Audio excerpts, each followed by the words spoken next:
All this is Dr. Mobeen Sayed from drbeen.com. Welcome to one more show. So the discussion today is about the fewer number of antibodies or lesser antibody titer for N antibodies.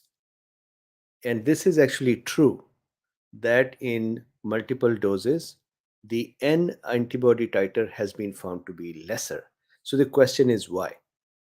And the reason this topic started was that there was someone who sent me a note saying that UK has finally admitted that two doses causes innate arms weakness and permanently damages it. And then they quoted this. They actually, within that whole incorrect statement set, they had this link. And interestingly, they actually added multiple false statements after that, saying these are also in that document. So I had to look around in the document. There was nothing. I asked them to tell me where these are, and they didn't respond. So I think it is an important topic for us school beings to know it. Regardless of how we lean towards a vaccine, not towards a vaccine, previous infections protection, immune naivety, supplements, whatever way we are. This is a very interesting mechanism to understand. So let's look at that mechanism and hope you're all safe, sound, and happy.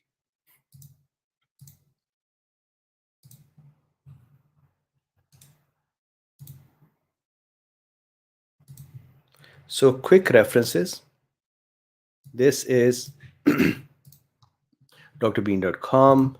This is the report. This is actually the report from, I believe, October of 2021, week 42. In this report, they have been talking about the page number 23. So if you go to page number 23,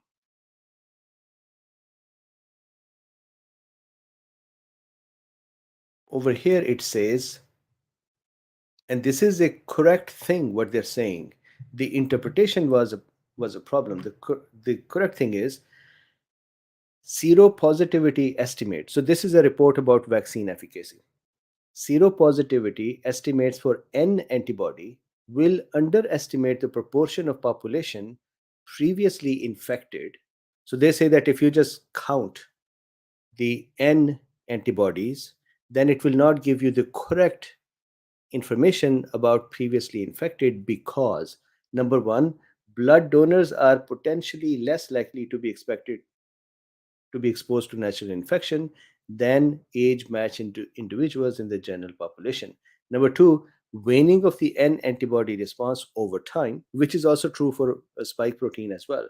And number three, this is the statement they had used.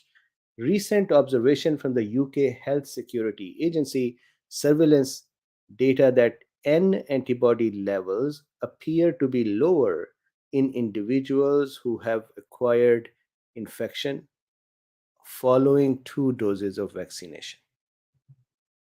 So what they're saying is, if I have, anyone else, two doses of a vaccine, then the infection occurs, which is the case for me, two Moderna doses and now infected. I will have less N antibodies. So that is a statement over here. There is nothing else in this whole document that explains it or says UK has admitted that there is a damage or permanent damage. And I wanted to make sure we look at this mechanism. So today's discussion is about the mechanism. In summary, the basic reason that N antibodies are less is because the immune system is trained for spike. As soon as the virus would come in, our immune system is going to attack the virus, and it will give it lesser chance to replicate as freely as it will do in, let's say, immune naive individuals. The result is there is going to be less virus particles, number one. Number two, majority of the particles are going to be captured by the spike protein antibodies. Number three, the N protein is inside the virus. So for that to come out and be exposed to the immune system is more difficult. So one, it is less in quantity. Second, it is mostly hidden. Because of that, our immune system will provide less response to it. But that doesn't mean immune system gets damaged. So let's now look at my drawings.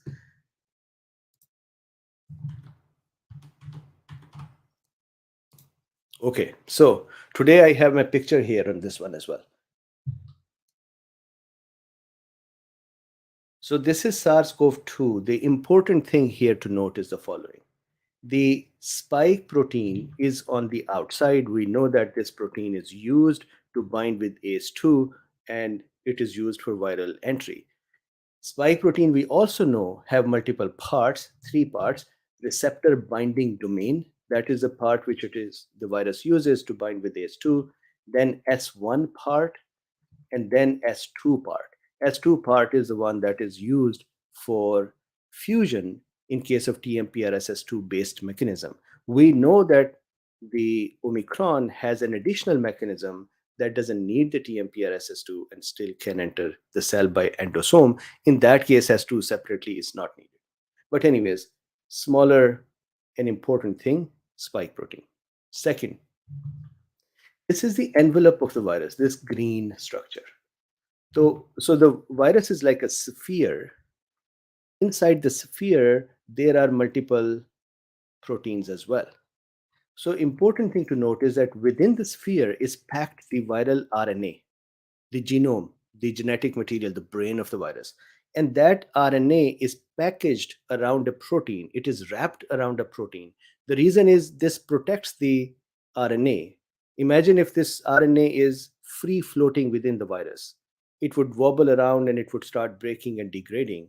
So, what we do is we package that RNA in these proteins. So, these are really protective or encapsulating type proteins. Here, they don't really make the capsule. They're called nucleocapsid protein or N protein, but still they just provided, they coat around the RNA and they protect it. In addition to that, there are other proteins as well. For example, we have matrix protein and we have envelope proteins that are not very important. But for our discussion today, please remember two proteins, spike on the outside and N protein on the inside. This already sets the stage that the protein that is on the inside is going to be difficult to be accessible. Do you know that our immune system has difficulty accessing the proteins or antigens that are within our own cell as well? And so that is why when our immune system becomes accidentally exposed to our DNA or our RNA, it could develop anti DNA antibodies or anti RNA antibodies, meaning things inside the envelopes are usually hidden. Okay, so next part. Now, the N protein here, imagine that this red thing is the piece of RNA, and that is inside the virus. N proteins are small structures that are packaging this RNA. And I have a number of links that might actually be very interesting to look at. So let me give you a quick walk around of the links. So if you see here, this is drbeen.com. This is the report. The link is in there. Here is the structure of the virus. This is the N protein. So this is a beautiful article in which they've discussed in detail the structure of the N protein and how does it cover and package the RNA. Beautiful, beautiful thing. And this is a uh, another article which shows the spike protein structure. So we'll discuss that as well today. And then there are antibody or immune response times. These three concepts are what we are going to use today.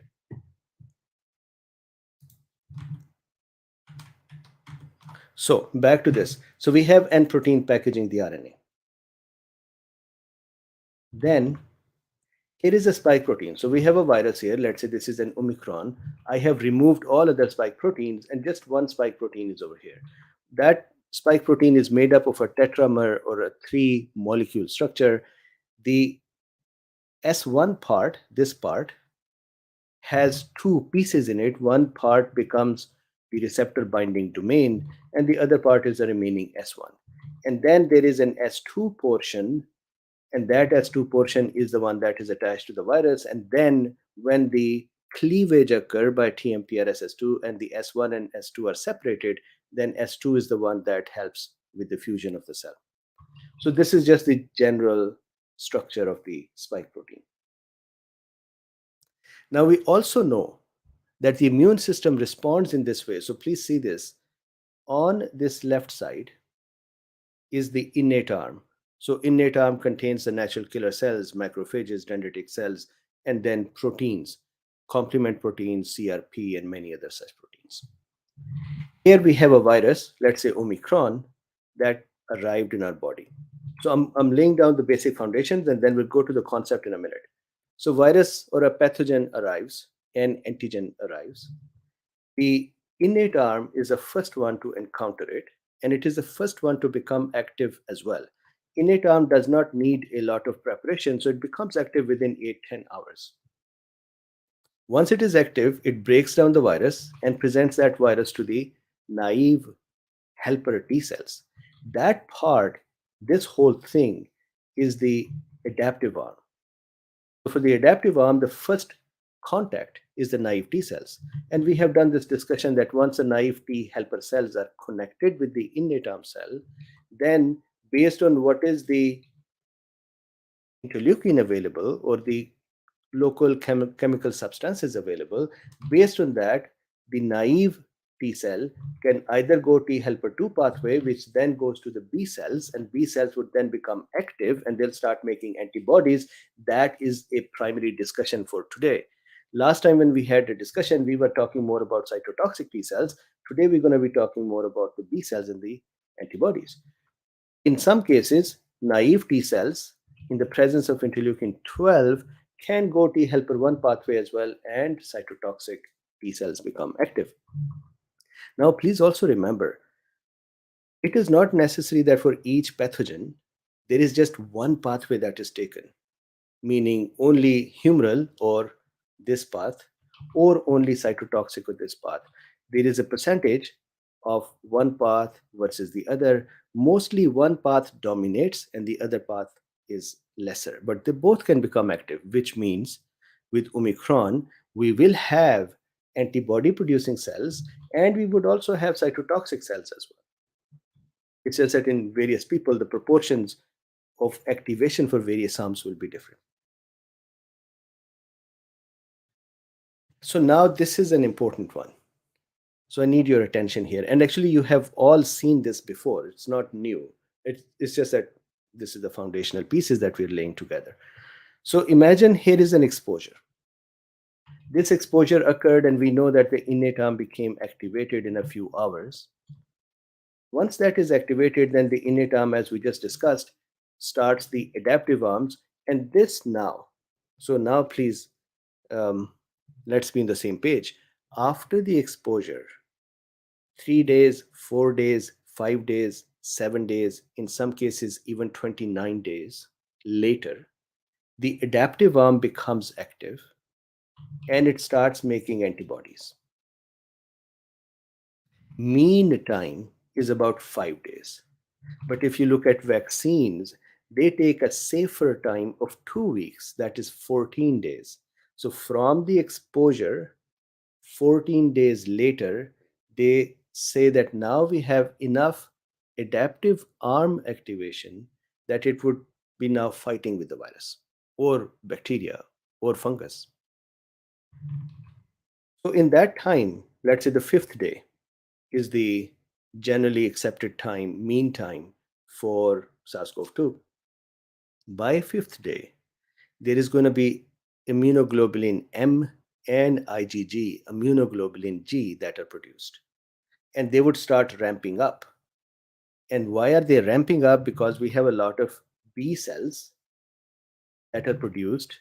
They differentiate, they replicate or proliferate, they increase in number, then they differentiate, they become more specialized, and they become active. They're called plasma cells, and they start making more and more antibodies. Now we also know that this would continue for 3-4 months, and then these cells would start dying and the antibody levels would start going down. In the future, if the exposure occurs again, those cells that will become memory will become activated again. In this slide, what is one takeaway that we want to have? That is just this much, that when immune system sees a pathogen for the first time, it can take 5, 7, 10, 14 days to become fully active against it. So that means if I said Today, if I introduce N protein, N antigen in somebody, how many days later we'll see N antibodies? The usual answer is going to be 5 days later. If you look at vaccines and their pattern, they're in a safe range, they would say 14 days later. Good. So that is the takeaway here. Now, we also know that some of these cells, the active cell, active T helper cell, active cytotoxic T cells, active B cells, will then convert into memory cells. Now, when they become memory cell, they'll bring themselves into a lower operational state. They would live in the place of inflammation where they encountered the enemy for the first time. They would also go to the local lymph nodes and live there. This is why sometimes we see proliferation of the lymph nodes, not just because of the memory cell, but other cells that are proliferating in them. So, swelling of the lymph node happens. And then some of these memory cells will go to bone marrow as well and can live there for decades. So, again, the takeaway from this slide is we will form memory cells too. This is important because these memory cells are now trained and present, and when this antigen comes back into our body, they are the one who are going to get up and attack. Now, this is the important delicate point for today. That is this: if we bank on the normal immune response which sees an antigen for the first time, then it could be 5, 7, 14, 20 days later that the antibodies might come in. But if we have formed the memory cells, then memory cells can be activated within 1 day to 2 days, 1 day to 2 days. That is a rapid response team now. So please keep this in mind as well. Now, here, let's say the re-exposure occur. This person, imagine now, let's take a case. Let's take the case of me. This person was double dosed, fully vaccinated, let's call it, and had antibodies or memory cells against the spike protein only.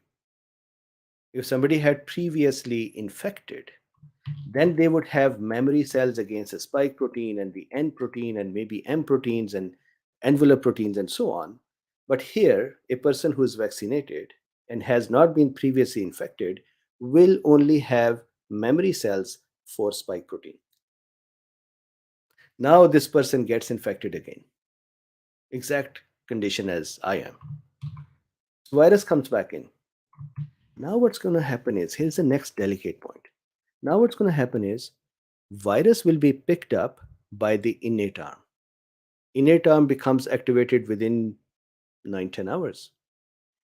Almost in a very similar time, the memory cells will become activated as well. That is their job. So this time, we are not waiting for 5 or 6 days for anti-spike protein making B cells because we already have them. So they will wake up within a couple of days and they would start picking up these viruses. They'll start making antibodies against them. But this is not the delicate part. The delicate part is during this time, the innate arm is also picking up these viruses. And what is the function of the innate arm? Break them up and display them on the surface as we saw before. Now, this person was vaccinated, so their memory cells are only spike protein memory cell.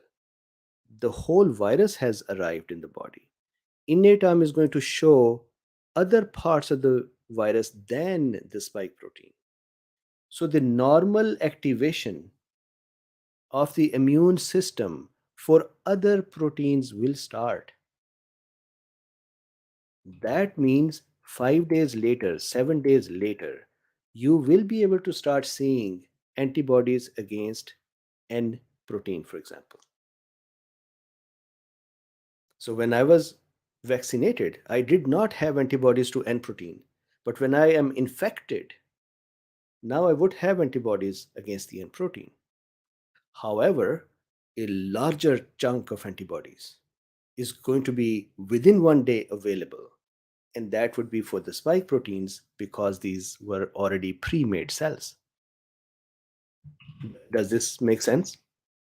So now, keeping this in mind, if we go here, if we look at the immune response once more, this is a re-exposure. Now what happened was there is a rapid response. The memory cell woke up right away, and there are cytotoxic memory cells that would start attacking the cells that are eating up these viruses or which are infected by the viruses. There are memory B cells that would start making antibodies that would coat the viruses, and we'll talk about that in a second. So let's, in this diagram, just say this, that the known parts of the virus will have the response to them immediately started within 1 day or 2 days. Everybody's immune system is different. Somebody would have later, somebody would have faster, but 1 or 2 days generally. There is also going to be response to other newer parts exposed to our immune system, but that would be regular response 5 days later, 7 days later, and so on. Now, rapid response. The memory T cells for spike protein, they would quickly wake up and they would attack cells that are infected, and they would deliver a lethal hit and kill them. We had that discussion a couple of days ago. So now what we are seeing is in this fight, the virus is not going to get a chance to replicate a lot because the responding cells have become active within 24 hours compared to 5 days or 7 days or 10 days or whatever, even 29 days in one case in China. So they have become active the second day and they're clearing the cells that have viruses. That means virus dose will not increase too much. Although Omicron has this capability of just very quickly entering the cell and then replicating and coming out and entering the cell, so it is fast, it's most transmissible. But still, the fight has started. So the quantity, the dose is going to be less, number one. Number two, so it's not only just the T cell clearing the infected cells. We know that there are, and this is the diagram I wanted to make for this whole lecture. We know that there are memory B cells that will wake up as well, and they'll start making antibodies. When they'll make antibodies, those antibodies will coat the virus. Now, what will the antibodies be against? Against the spike protein, because that is what immune system had learned. And so those spike proteins are going to start coating this virus. When they coat the virus, there is a biological activity. Complement system, if you see here, this angry dude, complement system becomes active. Complement system would start puncturing the envelope. Luckily, Omicron or SARS-CoV-2 is an enveloped virus. We can puncture its membrane. Many viruses are not enveloped. So one, the virus is now hampered by so many antibodies coated on it. Second, the complement system has become active, which is causing punctures in this virus. So the virus is breaking down out in the open fields. So those viruses that had gone inside the cells, those cells are being cleared and killed very fast. Those viruses that are sitting out in the open field and waiting to get into a cell, they are getting coated by the antibodies and the complement is attacking them. And that is not all. Innate arm is attacking them. So this particular message was innate arm is damaged forever. No, innate arm is not damaged forever. Actually, innate arm is now taking part in clearing the virus. So what happens is, this is the virus. See, all beaten up. What is happening to this virus? This virus has antibodies coating on its spike protein. It has complements biting it or attached to it. And we call it opsonization. Now, this virus has become a yummy candy for our innate arm cells, especially macrophages and dendritic cells. So the virus has all coating of the antibodies on it, and C3b is the complement part that is activated on it or attached on it. The macrophages and dendritic cells, part of innate arm, they love that. And they would pick up virus with these structures attached to it. This is like attaching a handle to the virus and then pulling it with that handle and eating it up. And they would start clearing the virus. So three mechanisms will come into play within 24 hours. This innate arm mechanism will come into play within 10 hours. The other two mechanisms I showed within 24 hours, 2 days. Now you would see that there is a rapid increase of the antibodies to spike protein. But in another few days, there will be antibodies to N proteins as well, because some of these viruses that are breaking down, these guys, they are releasing their N proteins that are coming in contact with the immune system.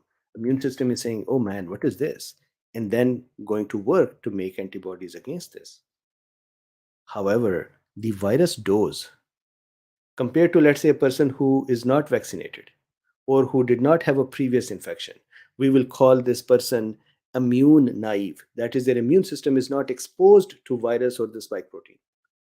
Compared to that person's immune system will make rapidly, but rapid is 5 days, 7 days, 10 days, antibodies against spike protein and N protein and other parts. But this person's antibodies quickly were spike protein. So had a smaller dose to make antibodies against N. When that is the case,